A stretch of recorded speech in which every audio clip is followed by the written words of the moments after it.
నమస్తే దోస్తులు. నేను ఎందుకో ఇటు చుట్టుపక్కల చూద్దాం ఒకసారి ఎట్లుందో వాతావరణం అని మా ల్యాండ్ పక్కన చెరువు ఉంటుంది.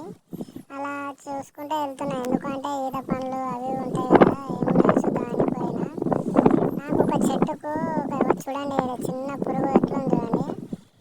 అది విపరీతమైన సౌండ్ చేస్తుంది అసలు. ఆ సౌండ్ అసలు నాకు చెవులు గుయ్యం అన్నాయి.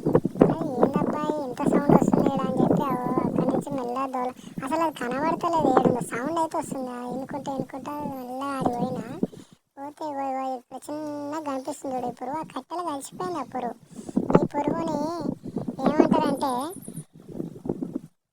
కోయిల పురుగు అని అంటారు. అయితే ఈ పురుగు మనకు డే టైం బాగా ఎండలు ఉన్న టైంలో లేదా నైట్ టైం మాత్రమే ఇలా అరుస్తుందంట.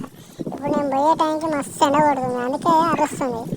ఇది మనకు అగ్రికల్చర్లో ఎలాంటి హాని చేయదు. ఇది ఎక్కువ అడవులలో ఉంటుందంట. దీనివల్ల మనకి మిత్ర పురుగు లాంటిదే కానీ హాని చేసే పురుగు అయితే కాదంట.